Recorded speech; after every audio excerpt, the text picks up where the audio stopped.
Daqui da frente, há alguns pastores aqui no auditório que certamente corroboram com essa minha frase. A gente sempre fica à frente da igreja e vê o povo de Deus louvando o Senhor. É uma das visões mais bonitas que se tem. Mas eu não sei se é mais bonito ver vocês cantando ou ver esses jovens louvando a Deus, tocando e louvando o Senhor, junto com outros que estão aqui, numa época tão difícil, tão desafiadora para a juventude.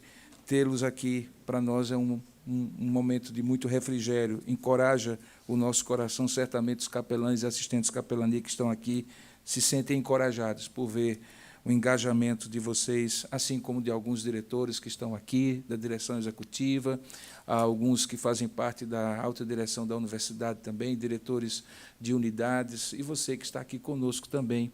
Nós queremos agradecer por esse momento juntos, na presença do Senhor. Estamos retomando o semestre, retomando os nossos cultos mensais, e sempre acontecem na última quarta-feira de cada mês.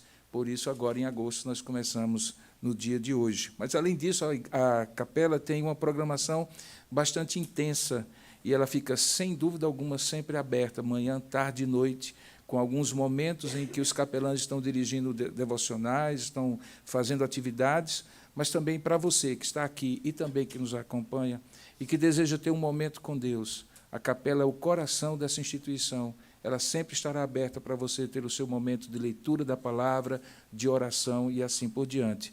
E se precisar de um ombro amigo, de uma palavra de conforto e de um pouquinho da palavra de Deus chegando ao seu coração, aqui atrás, na secretaria da capela, sempre haverá um capelão, um assistente de capelania de plantão, manhã, tarde e noite, de segunda a sexta, para, quem sabe, lhe receber e estar com você também. Queridos, os haters, como dizem os jovens, irão dizer que é propaganda do livro. Mas, como vocês sabem, eu lancei um livro. O nome do livro é Quatro Olhares. Mas é só coincidência que eu vou usá-lo agora como gancho para a minha mensagem. É um livro que fala sobre a maneira peculiar que Mateus, Marcos, Lucas e João, eles descrevem Jesus. E eu fiz de uma maneira que, como nas séries, há temporadas e nas temporadas episódios. A terceira temporada é a temporada dos encontros e desencontros. Uma série de pessoas, grupos de pessoas e até multidões com quem Jesus se encontrou. E há duas, em particular, que me chamam muita atenção. Estão logo no início do Evangelho de João. Um deles era um homem que, apesar de muito religioso, não sabia o caminho para o céu. O nome dele era Nicodemos. E uma mulher, logo em seguida, no capítulo 4, que, apesar de não ser religiosa do modo como talvez os judeus esperavam que ela fosse, o próprio Senhor Jesus certamente esperava que ela fosse, no entanto, ela tinha certeza de um lugar onde ela achava que podia encontrar com Deus. E esses dois paradoxos são postos por João, essas duas histórias, uma após a outra, e eu não acho que é coincidência.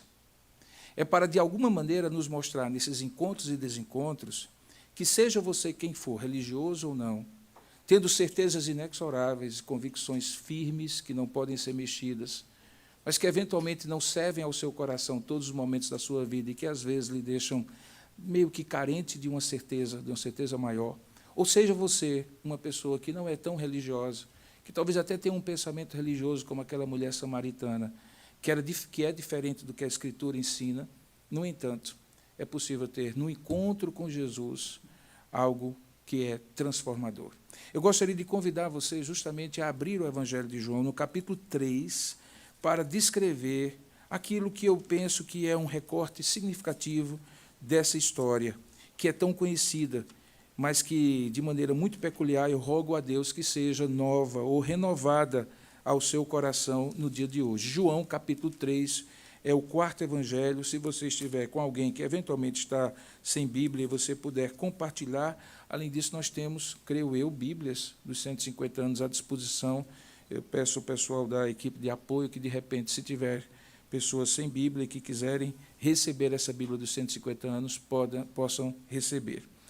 Em João capítulo 3, a partir do verso 1, João descreve assim aquele encontro, que é talvez um dos primeiros, depois do encontro que é descrito no capítulo 1 de Filipe e Natanael e das bodas de Caná no capítulo 2. Diz assim a palavra de Deus: havia entre os fariseus um homem chamado Nicodemos, um dos principais dos judeus. Este, de noite, foi ter com Jesus e lhe disse: Rabi, sabemos que és mestre, vindo da parte de Deus, Porque ninguém pode fazer estes sinais que tu fazes se Deus não estiver com ele. A isto respondeu Jesus: em verdade vos digo que se alguém não nascer de novo, não pode ver o reino de Deus. Perguntou-lhe Nicodemos: como pode um homem, sendo velho, nascer? Pode, porventura, voltar ao ventre materno e nascer segunda vez? Respondeu Jesus: em verdade eu te digo que quem não nascer da água e do Espírito não pode entrar no reino de Deus. Pois o que é nascido da carne é carne, e o que é nascido do Espírito é Espírito. Não te admires de eu te dizer: importa-vos nascer de novo. Pois o vento sopra onde quer, ouves a sua voz, mas não sabes de onde vem nem para onde vai, pois assim é todo que é nascido do Espírito. Então lhe perguntou Nicodemos: como pode suceder isto? Acudiu Jesus: tu és mestre em Israel e não sabes e nem compreendes essas coisas?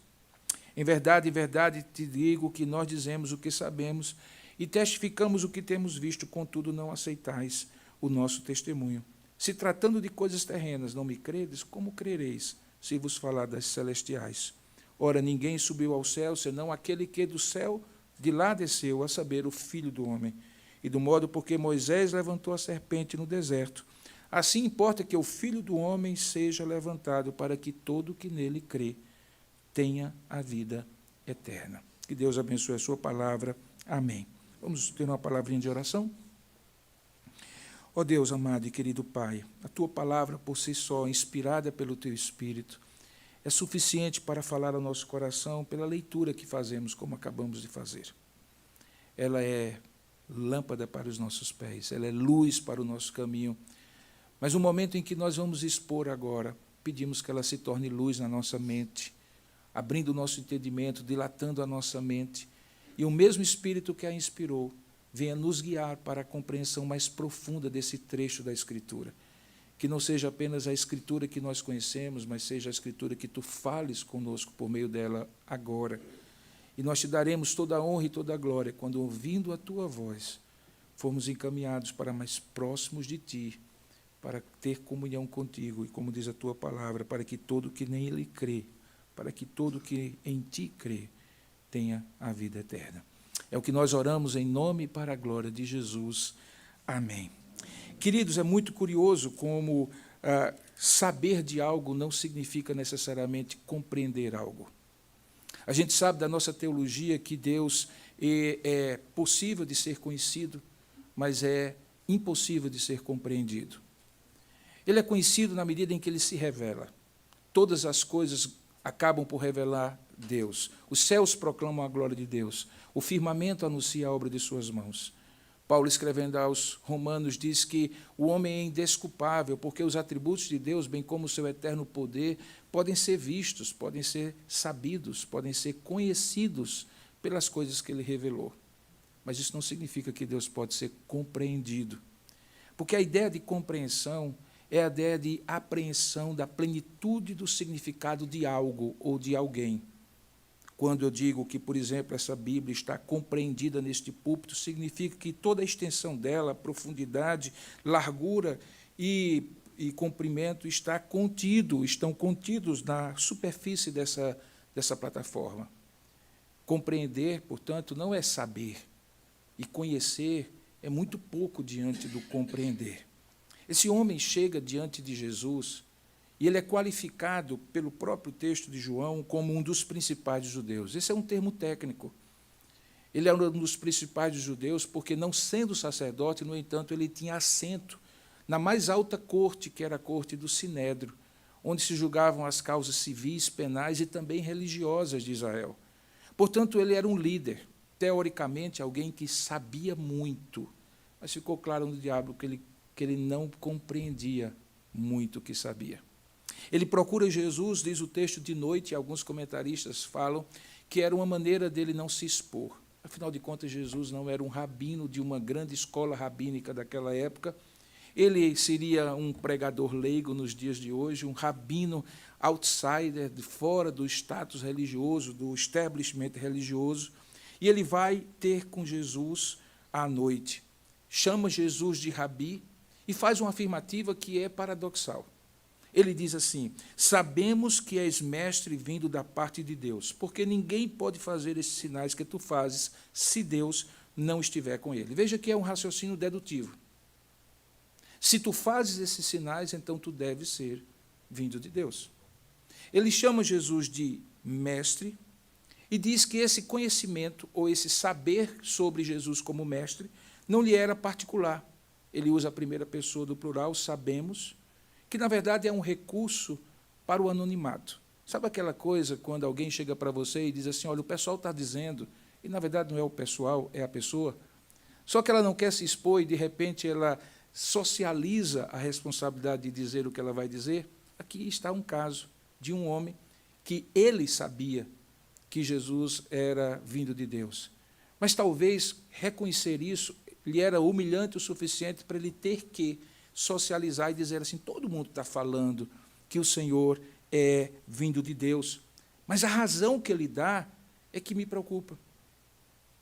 Porque a razão que ele dá é que ninguém pode fazer esses sinais que tu fazes se Deus não estiver com ele. Fica claro que aquele homem não conhecia e não compreendia quem era Jesus, mas conseguia divisar, assim como se divisa na natureza, que ele existe e que ele vem da parte de Deus. Mas isso não é suficiente. Na nossa teologia, nós sabemos que aquilo que chamamos de teologia natural, de graça comum, é suficiente para que o homem compreenda que Deus existe. E alguns aspectos do seu caráter, daqueles atributos, inclusive, que nós chamamos de atributos morais, embora os atributos incomunicáveis, a sua onisciência, a onipotência, a sua onipresença ficam ainda mais evidentes na natureza, mas isso não salva, pelo contrário. Pode até mesmo causar uma espécie de subimunização contra o pecado. Aquilo que o meu antecessor, o reverendo Davi, chamava de conhecimento de contato. Aquilo que muitas vezes dá a impressão que você sabe, mas você de fato não compreende. Aquele homem via os sinais que Jesus fazia, mas não via Jesus que fazia os sinais. O conhecimento dele era partido, fissurado. Era um conhecimento de alguém que via na natureza ou via os sinais. Conseguia entender que aquela origem não era humana, mas não significava muita coisa para ele. Daí porque a aparente impaciência de Jesus, cortando a conversa e dizendo assim, de cara, no versículo 3, olha, verdadeiramente eu quero te dizer, essa é a ideia de em verdade te digo, que se alguém não nascer de novo, não pode ver o reino de Deus. Porque Jesus foi tão impaciente e foi direto ao ponto. Porque Jesus não queria que ele tivesse um saber sobre ele, mas que ele tivesse a oportunidade de compreendê-lo no sentido mais profundo de uma experiência vivenciada com ele. E qual é a porta dessa experiência? O novo nascimento. O novo nascimento é chamado na teologia de regeneração. Ele é necessário por uma questão muito simples, que vem da doutrina da depravação total do homem, que o homem todo e todo homem é pecador. Significa que, apesar do homem saber escolher bem a cor do seu carro, o caminho que vai tomar para o trabalho, a pessoa com quem vai viver a vida toda, no entanto, ele não consegue escolher Deus. Ele está completamente inabilitado.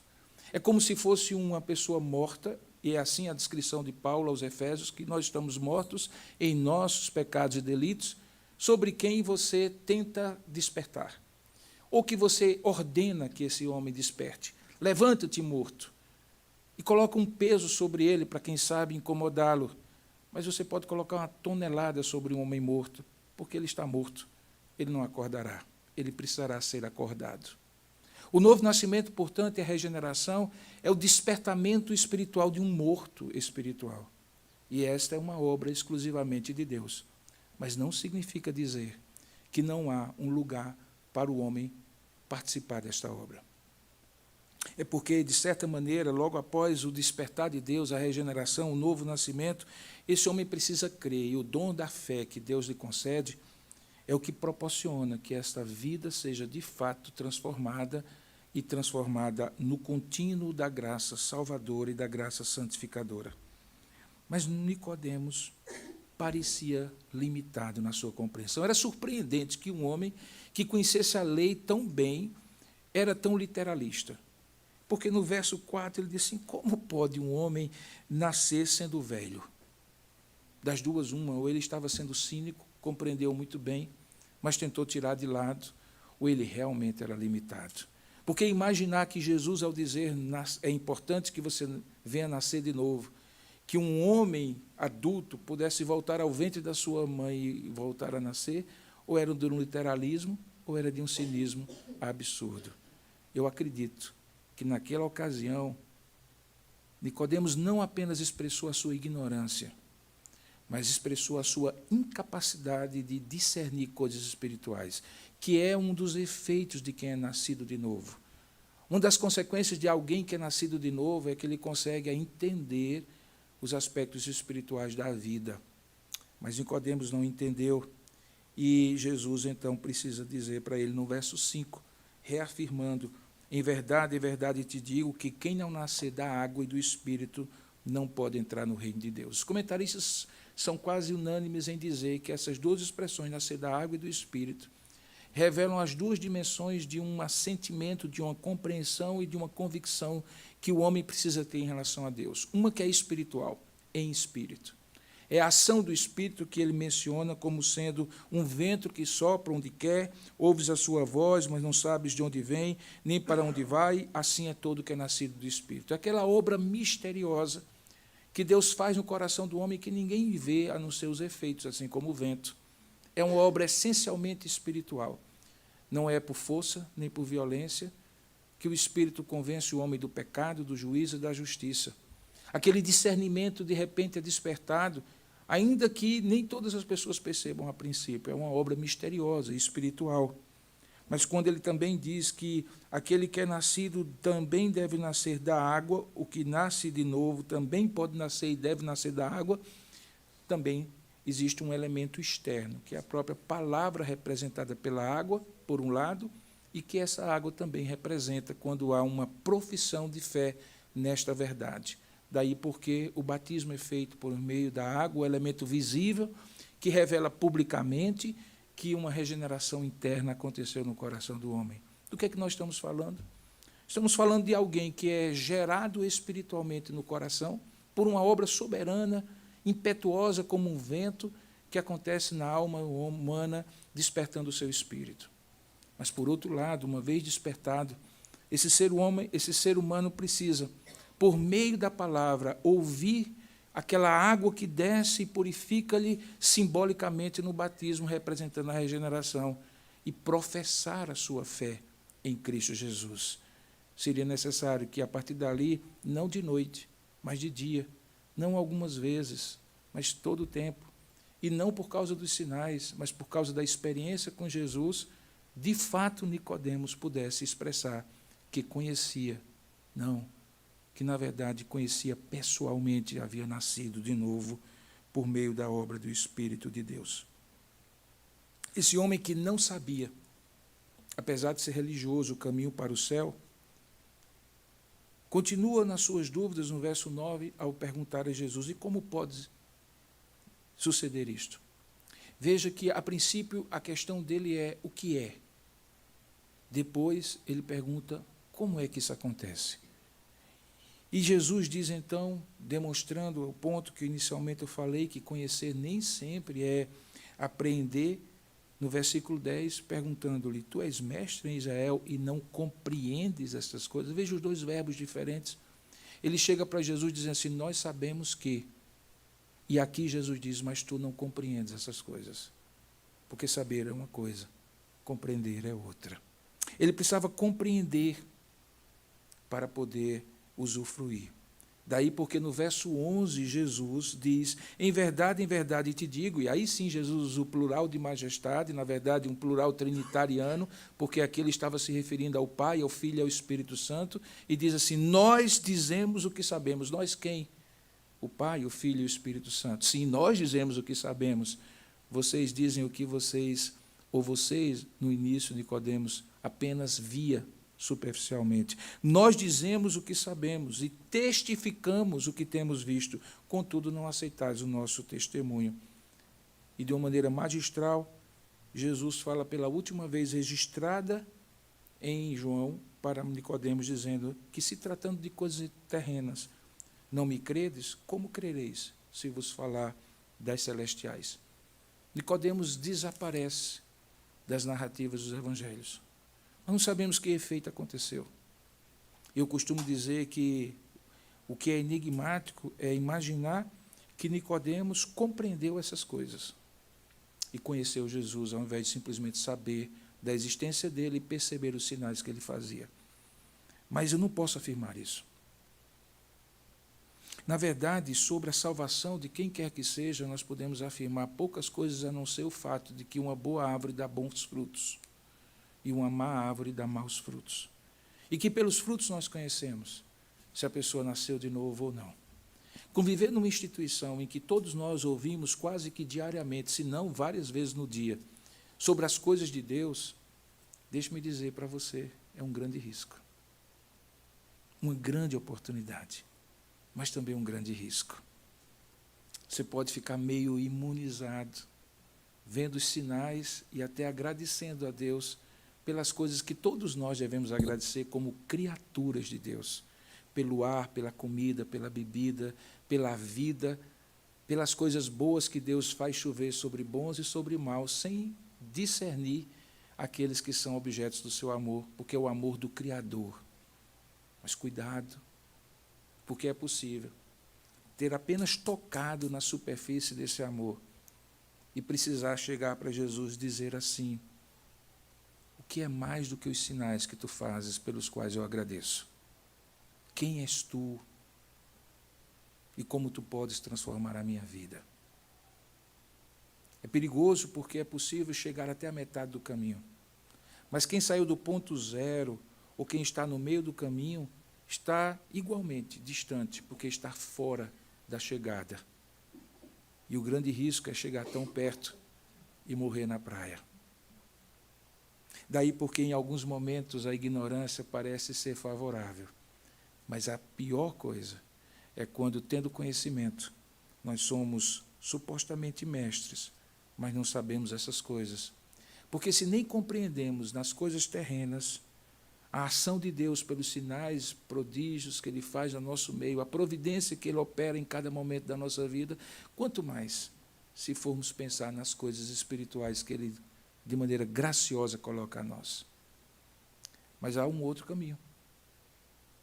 O outro caminho, supostamente mais desafiador, é o caminho da mulher samaritana. E por isso essas duas histórias estão juntas, ainda que separadas por um testemunho de João e um longo discurso entre um e outra. E quando você compara a história de Nicodemos com a história da mulher samaritana, é que fica maravilhoso esse comparativo. Porque aquela mulher, diferentemente de Jesus, não procurou, diferentemente de Nicodemos, não procurou Jesus, foi procurada por ele. Diferentemente de Nicodemos, não fazia parte do establishment religioso. Pelo contrário, era uma pária, era uma excluída, fazia parte de um povo com quem os judeus nem se davam bem. Não buscou Jesus à noite, buscou ao meio-dia. Mas as luzes do meio-dia, ofuscantes no sol inclemente, eram tão anônimas para aquela mulher, quanto era a noite para Nicodemos. Porque ela buscava durante o dia aquela água do poço, porque possivelmente, como ficou claro no diálogo posteriormente, a sua vida era um tanto quanto tortuosa, e havia questões morais que certamente a excluíam das outras mulheres que iam logo cedo, quando o sol não estava forte e era um tempo mais apropriado para pegar água. Aquela mulher, além de não ter buscado Jesus, ela não somente não busca Jesus, ela rejeita a princípio Jesus. Na sua vulnerabilidade, quando ele lhe pede água, ela coloca dificuldade. Como sendo tu, judeu, falas comigo que sou mulher e ainda mais samaritana. E quando Jesus pede água, ela diz assim: mas o poço é profundo e você não tem nem um caneco, nem um balde, nem uma corda para puxar a água lá de baixo. Mas também assim como Nicodemos, Jesus não foge de oferecer a salvação. Jesus disse: se tu soubesses quem eu sou, quem te pede a água, e te pedisses, e a ele pedisse, ele te daria a água viva. Veja que novamente Jesus convida para uma mudança de vida. E o contraste da água que aparece aqui é de uma água morta de um poço que bem representava a vida daquela mulher, e de uma fonte de água viva, que bem representava a transformação de Deus no coração dela. E Jesus oferece isso para ela. Mas veja, aquela mulher continua colocando dificuldades, até que Jesus quebra o coração daquela mulher com um misto muito equilibrado de graça e lei. Lei para que ela reconhecesse que era pecadora. Traga o teu marido. Não tenho marido. Falaste bem, porque 5 maridos já tiveste, e esse que está contigo não é teu marido. Ela reconheceu-se pecadora de uma vida duvidosa, numa época que certamente esse tipo de comportamento ainda era mais difícil de ser aceitado. Mas, ao mesmo tempo, Jesus lhe oferece a graça ao dizer que o Pai procura adoradores que o adorem em espírito e em verdade. Sabe, mulher, esse tempo já chegou, e não será em Jerusalém nem aqui, entre o monte Ebal e Gerizim, na terra dos samaritanos, que Deus poderá ser achado. Ele pode ser achado por aqueles que ele busca. E eis aqui, eu te buscando. Diferentemente de Nicodemos, a história daquela mulher continua. Ela é transformada, e de uma mulher que é buscada, ela se torna uma mulher que busca. O resto da história de João, capítulo 4, é ela voltando para a sua aldeia, dizendo quem ela havia conhecido e como aquele era o Messias esperado. E aquela aldeia toda é tomada e transformada pelo testemunho daquela mulher. Porque quem encontra Deus, testemunha de Deus. Seja por aquela água do batismo representada na água e no Espírito que Jesus falou para Nicodemos, seja naquela água viva que aquela mulher passou a ter no seu coração, e que era tão transbordante que não cabia nela, e ela tinha que falar para todos, a ponto de todos dizerem, já não é mais pelo que tu dizes, mas porque nós temos visto que ele, de fato, é aquele enviado por Deus. Então, de certa maneira, um dos sinais de que Deus, de fato, lhe fez nascer de novo, aqui mesmo, nesse ambiente nosso, é ter a capacidade, coragem, a sabedoria, o amor e o desprendimento de falar, ele me falou tudo, quem eu sou, e ele transformou a minha vida. O nome disso chama-se testemunho. É mais do que dizer de qual igreja você é. É viver essa vida a ponto de provocar sede nos outros e os outros perguntarem a você e você poder dizer, foi esse homem que me transformou, me dando uma vida nova, me fazendo nascer de novo. Não há nada mais profundo, mais transformador, mais poderoso do que o depoimento de alguém que é transformado por Deus. E é só isso que Deus espera de você, nesse lugar chamado Mackenzie, seja como colaborador, professor, aluno, seja como for. Se você deseja, ao invés de ser um Nicodemos, se tornar uma mulher samaritana e fazer o inverso paradoxal de quem é transformado por Deus, como ela foi, saiba que isso vai exigir de você dizer quem Jesus é, em todo instante que você tiver oportunidade, e falar dele como quem de fato foi transformado.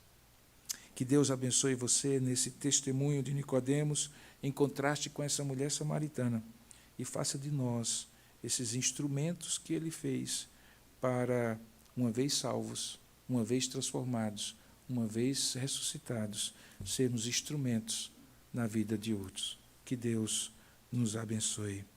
Amém. Convido você a se colocar de pé.